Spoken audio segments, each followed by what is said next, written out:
اس لیے اسے دیکھ کر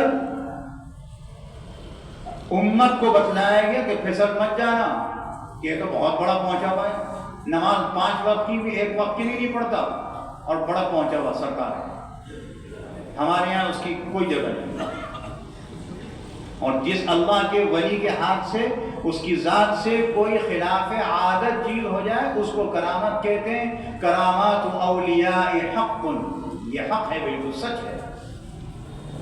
تو میں نے پہلے بھی عرض کیا کہ ہم طالب علم ہیں، سبق ہو رہا ہے، سوال ہو رہا ہے، سوال کا جواب بھی ہو رہا ہے۔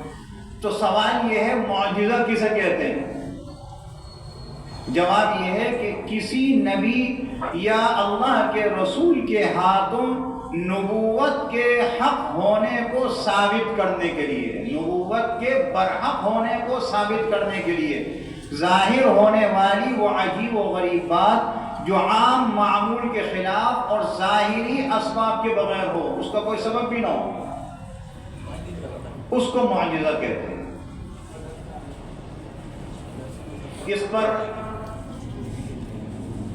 ہمارے بزرگوں میں سے، اکابر میں سے ایک گزرے علامہ جلال الدین سیوطی رحمۃ اللہ علیہ، شافعی مسلک کے تھے۔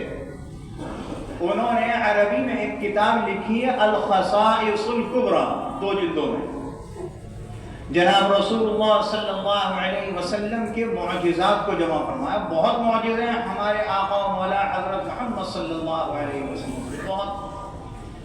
اور ہمارے بزرگوں ہی میں سے حضرت مولانا احمد سعید صاحب دہلوی رحمۃ اللہ علیہ نے اس کا خلاصہ لکھا ہے معجزات رسول صلی اللہ علیہ وسلم کے نام سے، اور اس میں بہت سے معجزات جمع کیے، تقریباً 250 کے قریب۔ حضور علیہ السلام کے بھی معجزے ہیں، معجزہ برحق ہے۔ دوسرا سوال، کیا تمام پیغمبروں کو معجزے دیے گئے؟ جی ہاں، دیے گئے ہیں، چند کے بتاتے ہیں نا، قرآن مجید بھی بتلا رہا ہے بہت سو کے۔ اللہ تعالی نے جس پیغمبر کو بھی دنیا میں رسول بنا کر بھیجا اس کو معجزے بھی عطا فرمائے ہیں، تاکہ لوگوں کے سامنے ان کا پیغمبر ہونا واضح طور پر ثابت ہو جائے کہ یہ اللہ کا نبی ہے۔ ایک عام آدمی سر اٹھا کے نہیں آ گیا کہ کہہ رہا ہے کہ میں نبی ہوں، ہمارے زمانہ نہیں ہے۔ یہ وہ زمانہ ہے جب اللہ نے نبیوں کو، رسولوں کو بھیجا، اور میں نے عرض کیا کہ حضرت محمد صلی اللہ علیہ وسلم پر یہ سلسلہ ختم ہو گیا، اب کوئی نیا نبی پیدا نہیں ہوگا۔ چنانچہ حضرت ابراہیم علیہ السلام پر آگ کا ٹھنڈا ہونا ایک معجزہ ذکر ہو رہا، خالی ہوگا، اور بھی معجزے ہیں۔ یہ معجزہ اللہ نے قرآن میں ذکر فرمایا ہے۔ ابھی میں نے خطبے میں آیت پڑھی، قُلْنَا يَا نَارُ كُونِي بَرْدًا وَسَلَامًا عَلَىٰ إِبْرَاهِيمَ، سورہ انبیاء کی آیت ہے۔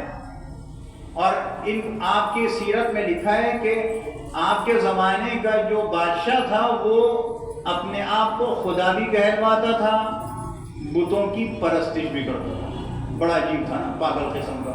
جب اپنے آپ کو خدا کہلوا رہا ہے تو پھر بتوں کو سجدہ کیوں کر رہا ہے؟ لیکن تھا پاگل۔ حضرت ابراہیم علیہ السلام بھیجے گئے کہ جا کے دعوت دو اسے، آپ نے دعوت دی اسلام کی، وہ بجائے اس کے کہ سن کر یا تو قبول کرتا یا خاموش ہو جاتا، اس نے قوم سے کہا کہ ایک عمارت تعمیر کی جائے، ایک چمنی تعمیر کی جائے اور اس کو بلندی پر بنایا جائے تاکہ سارے علاقے کے لوگ دیکھیں اسے، اس میں آگ دہکائی جائے۔ کئی دن تک آگ جلتی رہی۔ آپ کی سیرت میں لکھا ہے کہ اتنی آگ جلائی کہ اس چمنی کے اوپر سے کوئی پرندہ گزرتا تھا تو وہ بھن کر نیچے گر جاتا تھا۔ اور پروگرام یہ ہے کہ حضرت ابراہیم علیہ السلام کو آگ میں ڈال کے جلا دیا جائے۔ اب کیسے ڈالیں؟ اتنے دن تک تو آگ جلائی، اس کے لیے ایک منجنیق بنائی، قومی عجائب گھر میں منجنیق رکھی ہے، دیکھ لیجیے گا، توپ بنائی، اس توپ میں بٹھا کر حضرت ابراہیم علیہ السلام کو آگ میں پھینکا۔ اللہ کی شان ہے، آگ میں پھینکا تو ملائے اعلیٰ میں ہلچل پیدا ہوئی، تو حضرت جبریل علیہ السلام کو اللہ نے بھیجا، ابھی آگ میں ڈالے گئے ہیں، چمنی کے اندر گئے ہیں، آگ کے اوپر نہیں گرے، کتنا وقفہ ہوگا، پلک جھپکنے کا بھی نہیں، اور حضرت جبریل علیہ السلام پہنچ گئے کہ اگر اللہ نے سلام کہا ہے اور یہ کہ اگر آپ حکم دیں تو ان سب کو تباہ و برباد صفحہ ہستی سے مٹا دیا جائے۔ آپ نے فرمایا ان کی اولاد میں، ان کی اولاد میں، ان کی اولاد میں کوئی اسلام قبول کر لے شاید۔ یہ حضرت ابراہیم علیہ السلام ابو الانبیاء بھی ہیں، کیونکہ آپ کے بعد جتنے بھی نبی اور رسول آئے ہیں سب آپ کی اولاد میں ہیں۔ بنی اسرائیل آپ کی اولاد، بنو اسماعیل آپ کی اولاد۔ جب انہوں نے منع کر دیا تو آگ میں جیسے وہ گر رہے ہیں، اللہ نے آپ کو حکم دیا، یہ جو قرآن میں اللہ ذکر فرمایا، قلنا یا نار، ہم تم سے یہ کہتے ہیں اے آگ، کونو بردن، ٹھنڈی ہو جاؤ ابراہیم علیہ السلام کے لیے۔ لیکن ٹھنڈک بھی تو نقصان دہ ہے، اس میں بھی تو موت آ جاتی ہے۔ اگر بالکل ٹھنڈک میں بٹھا دیا جائے، برف میں رکھ دیا جائے تو انسان کا جسم منجمد ہو جاتا ہے، جان چلی جاتی ہے۔ تو اللہ نے یہ بھی کہا بردن کے ساتھ وسلاما، یہ ٹھنڈک ایسی ہو جو سلامتی والی ہو، علی ابراہیم۔ بس وہ آگ اللہ کے حکم سے ٹھنڈی ہو گئی۔ پتہ یہ چلا کہ آگ کے اندر جو گرمائش ہے یہ اللہ کے حکم سے، آگ کی تاثیر یہی ہے کہ گرمائش پیدا ہو، لیکن حکم اللہ کا ہے، ورنہ اگر اللہ چاہے تو اس کو ٹھنڈا بھی کر سکتا ہے۔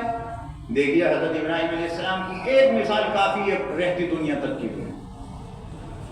اور پانی جو ہے وہ گرم جو ہے سردی میں کتنا کارآمد ہے، لیکن اس سے جان بھی جا سکتی ہے۔ ایک معجزہ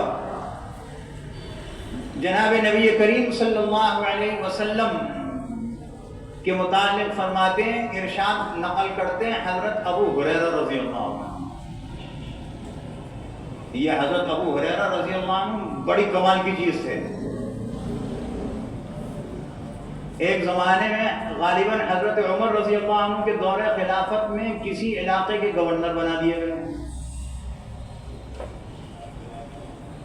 جب گورنر بن گئے تو ناک صاف کرنے کے لیے ریشمی رومال،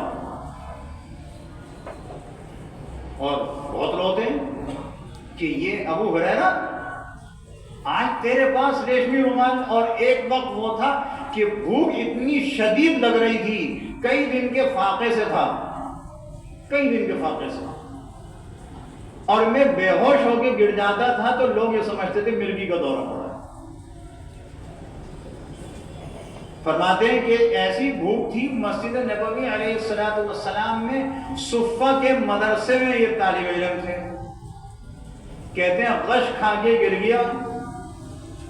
حضرت صدیق اکبر رضی اللہ عنہ ادھر سے گزر رہے تھے، انہوں نے دیکھا اور دیکھ کے آگے چلے گئے، کچھ بھی نہیں کرا میرے ساتھ۔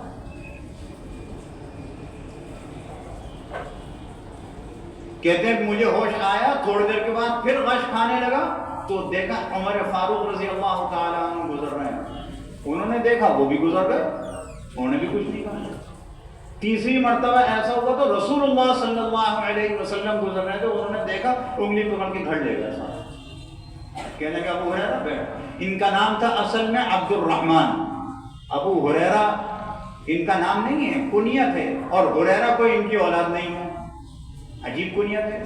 یہ بلیوں کو پالا کرتے تھے، ان سے محبت تھی، ان کو کھلاتے پلاتے تھے۔ حضور علیہ السلام نے کہا ابو ہریرہ بلیوں کا باپ، وہ کنیت ایسی مشہور ہو گئی، نام دب دیا، بٹھا دیا گھر پہ۔ حضور علیہ السلام کے گھر میں بیٹھے، تھوڑی دیر کے بعد کہتے ہیں کہ ایک دودھ کا پیالہ کتنا سا وہ آیا۔ حضرت ابو ہریرہ رضی اللہ عنہ فرماتے ہیں رسول اللہ صلی اللہ علیہ وسلم نے مجھے حکم دیا کہ جاؤ صفہ پر جتنے طالب علم بیٹھے ہیں سب کو پلا کے لاؤ۔ کہنے لگے یہ تو میرا بھی پیٹ نہیں بھرے گا، چاہے جائے کہ صفہ کے طلبہ سارے پینے۔ لیکن اللہ کے رسول کا حکم تھا، گئے پیالے لے کے سب کو پلایا، کہتے ہیں سب نے پیا، 15-16 افراد تھے، وہ سب نے پیا، لیکن پیالے میں دودھ اتنے کو اتنا جتنا تھا۔ اس کو کہتے ہیں معجزہ، یہ کوئی نہیں کر سکتا، عاجز ہے نا اس لیے نہیں کر سکتا۔ اور جب واپس پیالے لے کر کے آئے تو پوچھا رسول اللہ صلی اللہ علیہ وسلم نے، دودھ بچا؟ کہ ہاں یا رسول اللہ اتنا ہی موجود ہے۔ فرمایا خوب پیٹ بھر کے پیو۔ کہتے ہیں میں نے بھی پیا اور خوب پیٹ بھر گیا، پیالے میں دودھ اتنا کا اتنا۔ ہماری عقل میں تو نہیں آ رہی، یہ ہے نبی کا معجزہ۔ اس کے بعد فرماتے ہیں کہ نبی کریم صلی اللہ علیہ وسلم نے اس دودھ کو پیا اور فرمایا کہ ابو ہریرہ میں نے 3 دن سے کھانا نہیں کھایا، فاقے سے۔ اور یا وہ گورنر بنے تو وہ ناک صاف کر رہے ہیں ریشمی رومال سے، کہتے ہیں ابو ہریرہ تو وہی ہے نا کہ غش کھا کے گرتا تھا تو لوگ تیرے اوپر ترس نہیں کرتے تھے، اور آج تو اس سے ناک صاف کر رہا ہے۔ یہ ایک حدیث بیان کرتے ہیں، جب کسی سے ملتے ہیں تو پوچھتے ہیں سمرہ ابن جندب کیسے ہیں رضی اللہ تعالیٰ عنہ، جلیل القدر صحابی، تو لوگ کہتے ہیں الحمدللہ ٹھیک ہے، بہت اچھے ہیں، صحت اچھی ہے، خوش ہو جاتے ہیں۔ کئی مرتبہ ہونے کے بعد کسی نے پوچھا یا ابا ہریرہ یہ تم سمرہ ابن جندب کو بار بار کیوں پوچھتے ہو؟ فرماتے ہیں کہ رسول اللہ صلی اللہ علیہ وسلم ایک جگہ سے گزر رہے تھے، ہم 10 آدمی بیٹھے ہوئے تھے، تو رسول اللہ صلی اللہ علیہ وسلم نے ارشاد فرمایا تم 10 میں سے جو سب سے آخر میں جس کو موت آئے گی اس کو آگ پر موت آئے گی، یا وہ آگ میں ہوگا۔ لوگوں نے یہ سمجھا شاید معاذ اللہ جہنم میں ہوگا، یہ مطلب نہیں تھا، یہ مطلب تو بعد میں کھولا جا گیا۔ تو حضرت ابو ہریرہ رضی اللہ عنہ فرماتے کہ ان 10 میں سے 8 تو دنیا سے چلے گئے، ایک میں موجود ہوں، ایک سمرہ موجود ہے بس۔ تو میں ان کی کیفیت پوچھ کے مجھے تسلی ہو جاتی ہے، لیکن حضرت سمرہ رضی اللہ عنہ سے پہلے حضرت ابو ہریرہ رضی اللہ عنہ کی وفات ہو گئی، اب بچے حضرت سمرہ رضی اللہ عنہ۔ ان کو ایک تکلیف تھی، جسمانی بیماری تھی، ہو گئی تھی آخر میں، وہ یہ کہ ان کو گرمی میں بھی شدید سردی لگتی تھی، اور اس کا علاج یہ تھا کہ پانی کو کھولتا ہوا دیگ پر کھولتا ہوا پانی ہوتا تھا، اس کے اوپر کچھ رکھتے تھے اور اس پر بیٹھ جاتے تھے، جب ان کو سکون ملتا تھا۔ لیکن ایک مرتبہ جو آخری ان کا وہ تھا تو اس میں وہ کھولتا ہوا پانی جو تھا ان کے اوپر گر گیا اور اس سے ان کی موت واقع ہو گئی تھی۔ یہ آگ کے اوپر موت آئی، جہنم مراد نہیں ہے، یہ معجزہ تھا، حضور علیہ السلام نے پہلے سے پیشین گوئی فرمائی تھی۔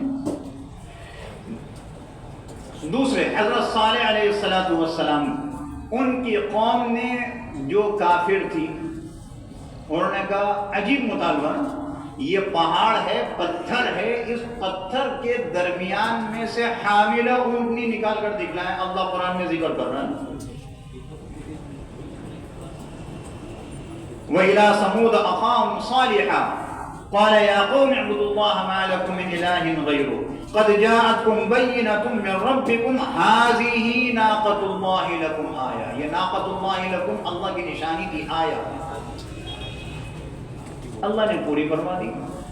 وہ پتھر کے بیچ میں سے حاملہ اونٹنی پیدا ہو گئی، لیکن شرائط مقرر کر دی اللہ نے کہ دیکھو اس اونٹنی کو ستانا نہیں ہے، پانی کے گھاٹ پہ جب جائے گی تو ایک دن یہ پانی پیے گی، ایک دن تمہارے جانور پانی پیے گی۔ قوم پریشان ہو گئی، انہوں نے وقتاً فوقتاً اس کو پریشان کرنا شروع کیا، آخر اس کے گھٹنوں پر سے پاؤں کاٹ دیے، اللہ کی نشانی تھی، وہ ختم ہو گئی، جان چلی گئی اس کی، اللہ نے فوراً عذاب بھیج دیا، کڑکی کا عذاب آیا اور سب ختم، وہ سارے کافر جو تھے سب مارے گئے۔ یہ معجزہ تھا، ورنہ دیکھیے پتھر کے درمیان میں سے جانور پیدا ہو جائے پتھر سے، ایسا نہیں ہو سکتا۔ حضرت داؤد علیہ السلام کے لیے اللہ نے لوہے کو نرم کر دیا تھا، ہم لوہے کو نرم کرتے ہیں آگ میں ڈال کر، اور حضرت داؤد علیہ السلام اس لوہے کو بغیر آگ میں ڈالے جیسا چاہتے تھے اس کو موڑ کر کام لے لیا کرتے تھے. وہ اسلحہ بناتے تھے اس سے اور اس کو فروخت کرتے تھے, اس سے پیٹ پالتے تھے. آج کے زمانے میں ہوتے تو ہمارے ناخدا ان کو دہشت گرد قرار دیتے ہیں. یہ حضرت داؤد علیہ السلام کا معجزہ تھا. اللہ نے اس کو بھی قرآن میں ذکر فرمایا وَأَنزَلْنَا الْحَدِيدَ, اور ایک جگہ فرمایا أَنِعْمَ السَّابِغَاتِ. حضرت سلیمان علیہ السلام کے لیے جنات اور ہواؤں کا تابع دار ہونا, جیسا ان سے چاہتے تھے کام لے لیا کرتے تھے, جیسا چاہتے تھے اللہ نے ان کے تابع کر دیا تھا. یہ معجزہ تھا.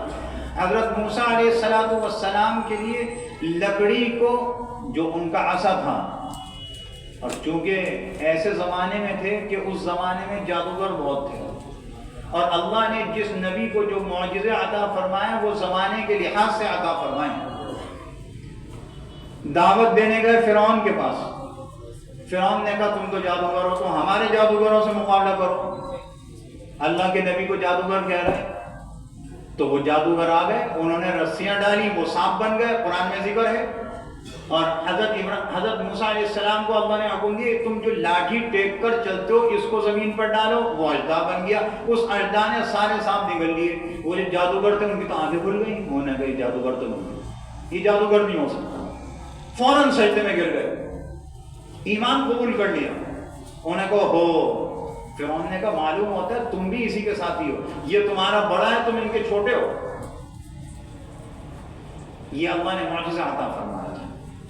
اور یہی حضرت موسیٰ علیہ السلام تھے کہ اپنا دست مبارک اپنی بغل میں دبا کر نکالتے تھے تو روشن ہو جایا کرتا تھا. یہ لائٹ بھی اس کے آگے مان رہے. اور اللہ قرآن میں فرماتا ہے یہ کوئی بیماری نہیں تھی برس کی, یہ اللہ نے ان کو معجزہ عطا فرمایا. اور حضرت عیسیٰ علیہ السلام کو اللہ نے معجزہ عطا فرمایا. ان کے زمانے میں اطباء بہت تھے, حکیم بہت تھے, اور بڑے بڑے علاج کرتے تھے. اللہ نے حضرت عیسیٰ علیہ السلام کو یہ معجزہ عطا فرمایا کہ اللہ کے حکم سے وہ مردوں کو زندہ کیا کرتے تھے, اور پھر موت آ جاتی تھی.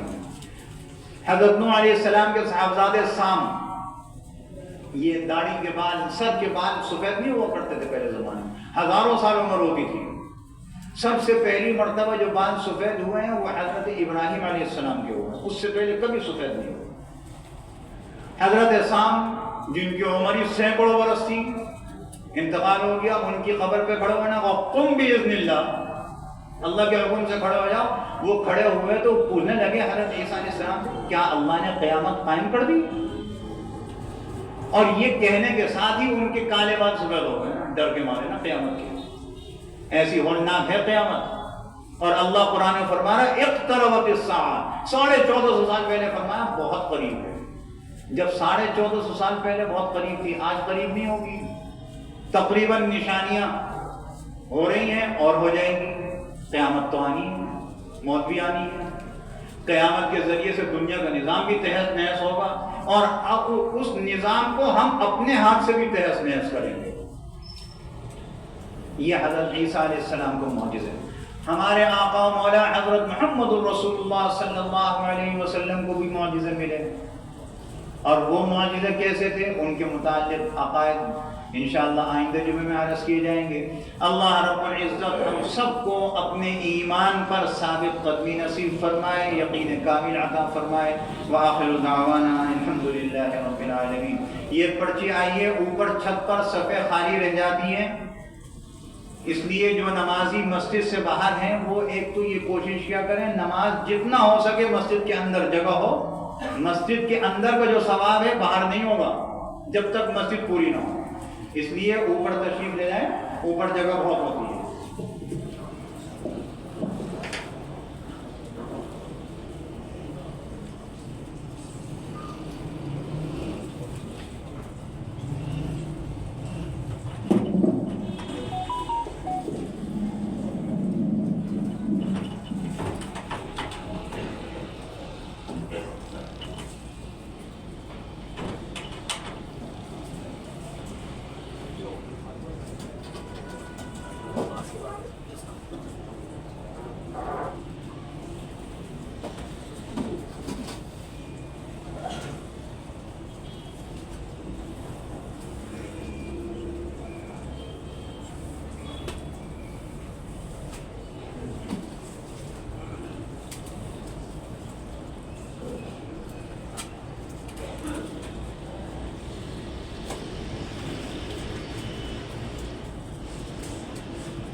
الله أكبر الله أكبر الله أكبر الله أكبر أشهد أن لا إله إلا الله أشهد أن لا إله إلا الله أشهد أن محمدا رسول الله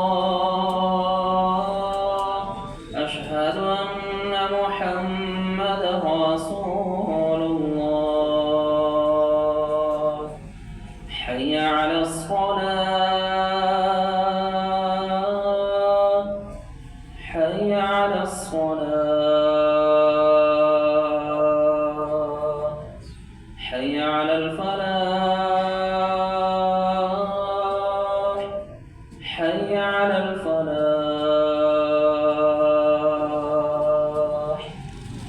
الله أكبر الله أكبر لا إله إلا الله.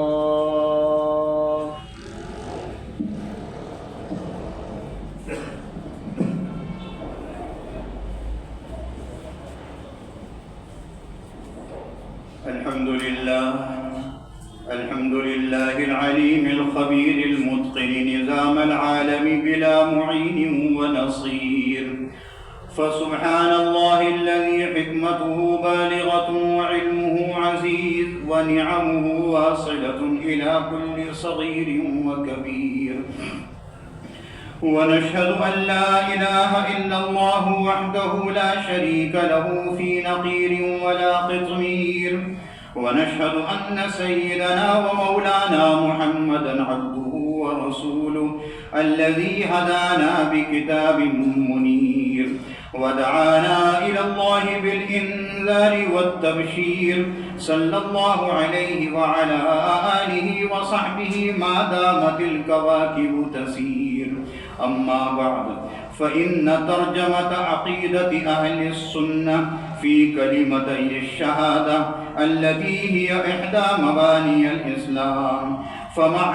فمعنى الكلمة الأولى أن الله تعالى هو المبدع للعالم الواحد الأحد القديم الحي القادر العليم السميع البصير الشاكر المريد الكاتب للمقادير، ليس كمثله شيء ولا يخرج من علمه وقدرته شيء، وهو الخالق الرازق المحيي المميت، وله الأسماء الحسنى وله المثل الأعلى وهو العزيز الحكيم. ومعنى الكلمة الثانية أن محمدًا عبده ورسوله، وأنه صادق في جميع ما جاء به من الأخبار والأحكام، وأن القرآن كلام الله تعالى، وكل من الكتب والرسل والملائكة حق، والمعراج حق، وكرامات الأولياء حق، والصحابة كلهم عدول، وأفضلهم الأربعة الخلفاء على ترتيب الخلافة، والسؤال القبر حق، والبعث حق، والوزن حق، والكتاب حق، والحساب حق، والحوض حق، والصراط حق، والشفاعة حق، ورؤية الله تعالى حق، والجنة حق، والنار حق، وهما باقيتان لا تفنيان ولا يفنى أهلهما. أعوذ بالله من الشيطان الرجيم. يا أيها الذين آمنوا بالله ورسوله والكتاب الذي نزل على رسوله والكتاب الذي أنزل من قبل. ومن يكفر بالله وملائكته وكتبه ورسله واليوم الآخر فقد ضل ضلالا بعيدا.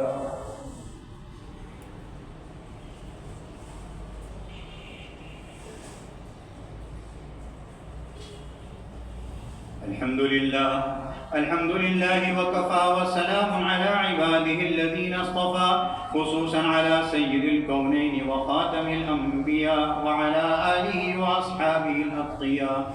أما بعد، فأعوذ بالله السميع العليم من الشيطان الرجيم.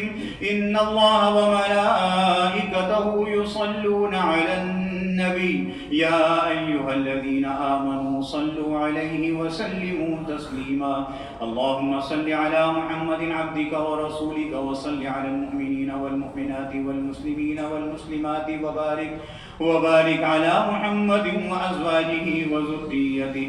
قال النبي صلى الله عليه وسلم أرحم أمتي بأمتي أبو بكر وأشدهم في أمر الله عمر وأصدقهم حياء عثمان وأقضاهم علي وفاطمة سيدة نساء أهل الجنة والحسن والحسين سيدا شباب أهل الجنة وحمزة أسد الله وأسد رسوله رضي الله تعالى عنهم وعن كل الصحابة أجمعين.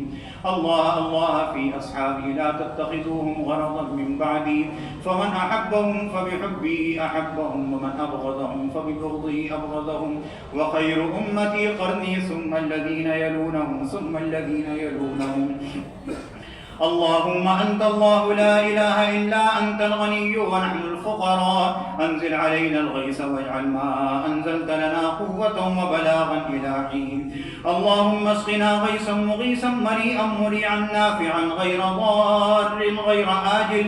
اللهم اسق عبادك وبهيمتك وانشر رحمتك وأحيي بلدك الميت. اللهم اسقنا غيثا مغيثا مريعا غدقا مجلجلا عاما طبقا صحا دائما. اللهم اسقنا الغيث ولا تجعلنا من القانتين برحمتك يا أرحم الراحمين والحمد لله رب العالمين. عباد الله رحمكم الله إن الله يأمر بالعدل والإحسان وإيتاء ذي القربى وينهى عن الفحشاء والمنكر والبغي يعظكم لعلكم تذكرون. اذكروا الله يذكركم ولذكر الله أكبر والله يعلم ما تصنعون.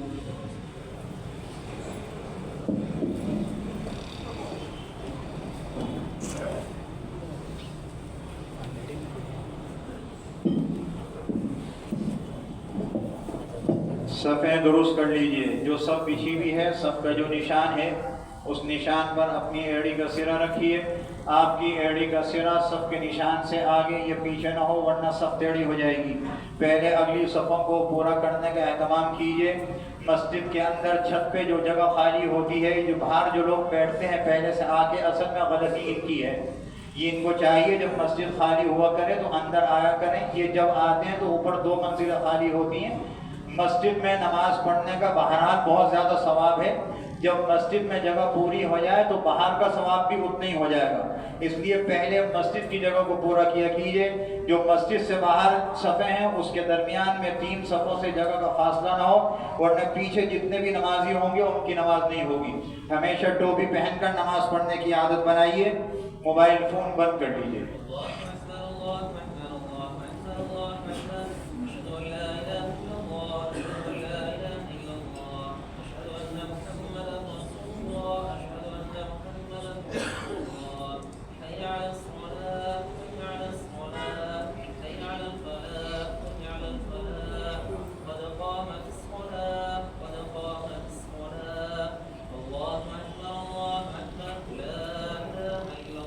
اللہ اکبر.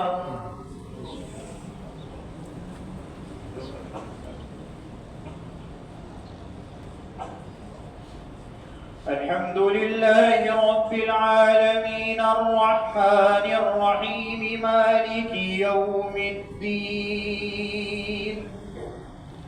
إياك نعبد وإياك نستعين. اهدنا الصراط المستقيم صراط الذين أنعمت عليهم غير المغضوب عليهم ولا الضالين.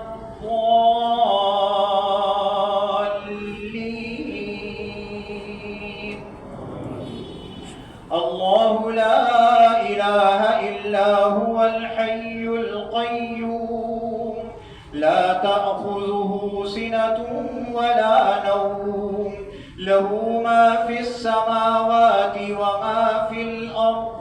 من ذا الذي يشفع عنده إلا بإذنه. يعلم ما بين أيديهم وما خلفهم ولا يحيطون بشيء من علمه ولا يحيطون بشيء من علمه إلا بما شاء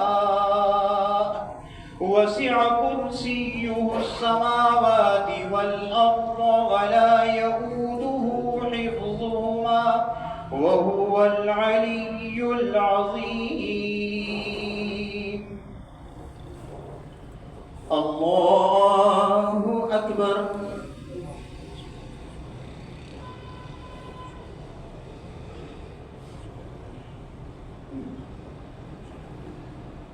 سمع الله لمن حمده. الله أكبر.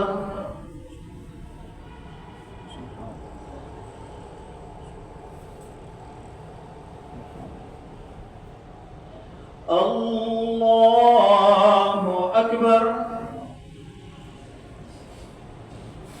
الله أكبر.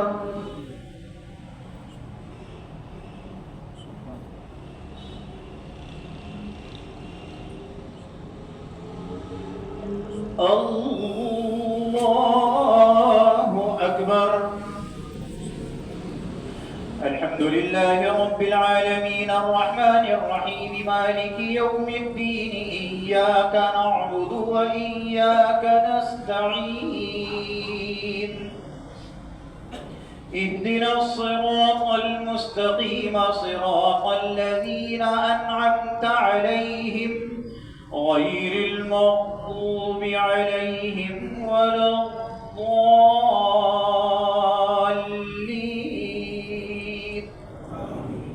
لا إكراه في الدين قد تبين الرشد من الغي فمن يكفر بالطاغوت ويؤمن بالله فقد استمسك بالعروة الوثقى لا انفصام لها والله سميع عليم. الله أكبر.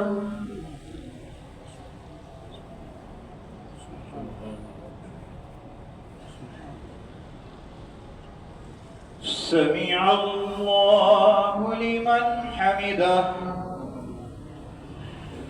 الله أكبر.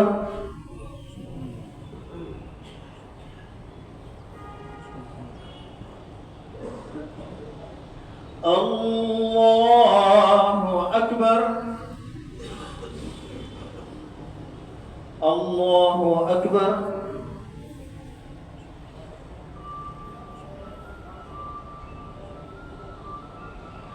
الله أكبر.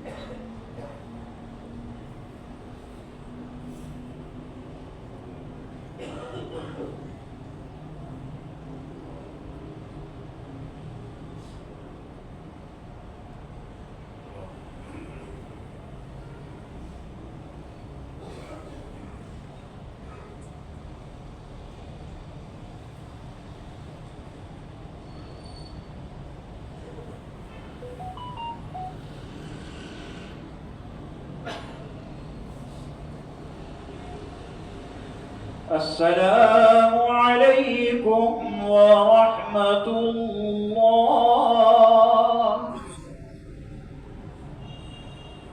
السلام عليكم ورحمة الله. الله أكبر. استغفر الله.